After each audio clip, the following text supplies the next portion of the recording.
هو ده بقى الحل في الشتاء، لازم نجيب من الآخر. بسم الله الرحمن الرحيم، اللهم صل وسلم وبارك على رسول الله. ازيكم حبايبي، عاملين ايه؟ يا رب تكونوا بخير. كل سنة وانتم طيبين. هلة الشتاء وهلة روايحه الجميلة والتلج بتاعه. مش عارفة، أنا حاسة إن الشتاء بدأ بدري ولا أنا بتهيألي كل سنة ما بتشتيش بدري كده. بس أنا قررت أبدأ الشتاء معانا ايه بقى؟ طبعا بمحشي. النهاردة بقى المحشي بتاعنا مختلف شوية. هنعمله فين؟ هنعمله في الفرن. واو يا ام حبيبة، طبعا ليه طعم تاني. طبعا انا بقور الكرنبايه، باخد منها حته كبيره عشان محدش يستغرب ليه. هقول لكم ليه واحنا شغالين مع بعض كده. هبتدي اقور الكرنبايه كده. طبعا انا عندي شويه بتنجان، قرنين فلفل، هطلع برضو شويه ورق عنب كده من الفريزر. انا بقور الكرنبايه كده بقى لان انا باخد الجدر بتاعها ده، بقطعه وبعمله مخلل. هنعمل كل ده في الفيديو مع بعض ان شاء الله. العروق التخينة دي بتترمي مش بتتحشي. هو اللي انا باخده. وبعدين انا ما بحبش الكرنب الكبير، انا بجيب الكرنبايه صغيره كده. آه طبعا معايا الخضره بتاعتي، معايا كل حاجه المحشي بقى. بما ان احنا ايه دخلنا في الساعه، فهو اللي هيدفينا ايه حله المحشي. يلا بينا. ايه طبعا انا قورتها كده ونضفت الكرنبايه.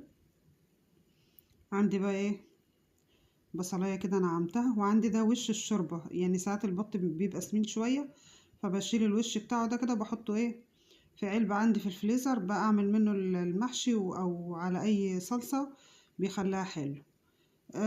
دبلت البصلاية كده ونزلت عليها الطماطم بتاعتي وهسيبها تتسبك، كل ده احنا عارفين. والكرنباية بتاعتي برضو أنا بنزلها كده ايه سليمة في مية السليق، وبطلعها على ايه على مية ساقعة. التسبيكة اتسبكت، والورق العنب والورق الكرنب اتسلق. ويلا بينا كده ايه هنقطعه مع بعض ان شاء الله. يعني حبيت اشارككم الفيديو بتاعي النهارده. هي الكرنبايه ما كانتش كبيره، بس يعني عملت لنا صينيه محشي كويسه. وبعدين صباعين ورق عنب على بتنجانتين كده حلوين، لان انا ولادي بيحبوا محشي البتنجان كمان. طبعا بقى غسلنا الخضره وغسلنا الرز.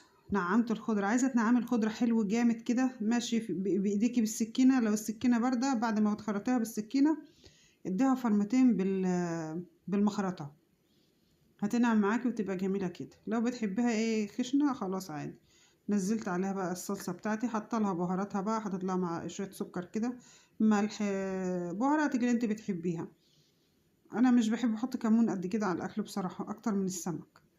طبعا هنا بقى ايه نزلت ايه قعدت بقى في الارض كده، وحطيت بقى الصينية بتاعتي قدامي والخلطة بتاعت المحشي كده، والصينية عشان نحشي المحشي بتاعنا كده ايه. حتتين الدهن اللي انا كنت حطاهم حطيتهم كده في قعر الصينيه يدوني ايه طعم حلو كمان. حمو ابني كان رايح جاي كده ورا الكواليس خلف الكواليس. هقعد الف في المحشي بتاعي كده ايه واحده واحده. كانت اختي بقى عندي، يعني احنا طب علينا ضيوف من حاجه من صينيه المحشي دي. كنت عايزه بقى اعمل لها ايه يعني فراخ ولا اذبح لها بطايه كده ولا حاجه. قالت لي والله ابدا، اللي هتاكلي منه هناكل منه. يا بنتي يهديكي يرضيكي، ما رضتش، قالت هاكل محشي. طبعا عندنا بقى شوية فلفل على شوية بتنجان، يعني حاجات حبات حبات. ايه احنا شوية المحشي دول هيكفونا يومين والله. كده خلصت صينية المحشي بتاعتي. هغطيها كده ايه بشوية الورق الخضر دول علشان وشها ما يتحرقش، لان انا طبعا هسويها في فرن الايه فرن الحمية. انا ما حبيتش يعني املى الصينية جامد. انا خلصت شوية المحشي بتوعي في الصينية وحطيت في الصينية الواسعة علشان احط فيها ميتها براحتي. هشرب بق شاي بقى عشان انا في ايدي الشاي. هنسيبها بقى ونروح لايه لجدر الكرنباية. فاكرينه ولا نسيتوه؟ شوية محشي يعني من الآخر. قطعت جدر الكرنباية، بشرت جزراية، حطيت معلقة هريسة شطة، شوية ملح، قلبته أحلى برطمان مخلل. استفدت من الجدر واستفدت من طبعا الكرنباية، يعني خللنا وحشينا. طلعنا بقى ايه عند عشة الفرن بتاعتنا. يا جماعة عشة الفرن عايزة تتظبط، معلش سامحوني بقى. فدي في الخطة الخمسية الجاية ان شاء الله، انا وابو حبيبة. طبعا انا ما كانش عندي شوربه يعني للاسف. فانا طبعا يعني احنا ما بنعطلش. يعني حشت معلقتين صلصه من اللي انا كنت مسبكاهم على مكعب مرقه والدنيا كانت تمام، وشويه وش شوربه من اللي انا كنت مقليه بيه. وبقت الدنيا تمام وزي الفل. طبعا هحط بقى ايه شوربة المحشي او مية المحشي، ومولعة الفرن بتاعي، وعندي شوية بطاطا كده حلوين. انا جبت المكنسة كنست الفرن علشان ايه البطاطا، فقلت احطها جنبي بالمرة تتشوي. محشي الفرن الحامية او الفرن الحطب يا جماعة ليه طعم تاني. طبعا انا مولعة الفرن بقى، سبته علشان مش عايزاه يدخن. انا مبحبش الفرن يدخن يا جماعة، والاكل فيه والله. مولعة له كده بقى، وبعدين الفرن بتاعي عايز يتظبط كمان يعني عشان محدش يعاني. شايفين بقى، شايفين البقبقة والغلغة اللي فيها المحشي يعني، ما شايفين اهو. الصورة تتحدث عن نفسها كده ما شاء الله. بقى هطلعه كده علشان اشوفه، ومحتاج شوربة ومحتاج مية تاني. وبعد كده اغطيه وارجعه ايه الفرن تاني يتشرب بقى براحته. بظهر المعلقة كده او بطرف المعلقة، وهرفعه كده. قعره كان حلو الحمد لله، مش حامي ولا حاجة. طبعا انا شلت ورق اللي على وشه ده، لما يعني حسيت انه خلاص مش هيتحمش مني، فشلت الورق عشان برضو عايزاه ياخد لون بسيط كده من قدام. بتبقى جميلة المحشية اللي هي فيها لسعة الفرن دي، بتبقى جميلة. محتاج مني بس شوية مية او شوية شوربة كده، هزودهم له. وطبعا هحطه في الفرن تاني. وما زالت البطاطا في الفرن. للأسف أنا نسيت أوريها لكم بعد ما استوت، فما صورتهاش تاني.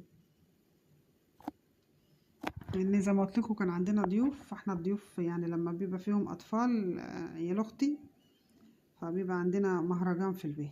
وآدي صينية المحشي بتاعتنا النهاردة في الفرن الحامية أو في الفرن الحطب أو في الفرن البلدي زي ما بتسموها. طبعا قلبة ستات البيوت لازم أقلبها كده. أنا مش هقلبها على لا، أنا بحب إيه يعني زي ما بيقولوا كده ايه، افرط المحشي كده ايه، اقلبه كده على الصينيه، انزله مفرفر كده على الصينيه. مش هقلبه على الصينيه زي ما بالكم، لا لا. وطبعا منور برطمان المخلل انا حبيت اوريه لكم كمان، انا عشان اعرفكم ان احنا الكرنبايه استغلناها يعني افضل استغلال، مش ابشع استغلال ولا حاجه. انا متعوده من سنين كده ان انا وانا قاعده كده بجهز في المحشي، بقطع جدر الكرنبه وبخلله جنبي. تاكلي مخلل وتاكلي محشي. ده كان الفيديو بتاعنا النهارده والعشاء بتاعنا. وطبعا طبوا علينا ضيوف، بس كانت أكلة حلوة ولقمة هنية تكفي 100. بطلب منكم تدعمونا بلايك وبكلمة حلوة. يا رب الفيديو بتاعنا يكون عجبكم والمحشي بتاعنا يكون عجبكم. إن شاء الله شتاء سعيد علينا كلنا. ويا رب كل اللي نفسه في حاجة يتمناها والكل يحقق أحلامه إن شاء الله السعيدة. ويا رب إحنا بنتمنى الخير للكل وبنتمنى لنفسنا. بحبكم في الله، أحلى أخوات وأحلى متابعين. أم حبيبة كامل.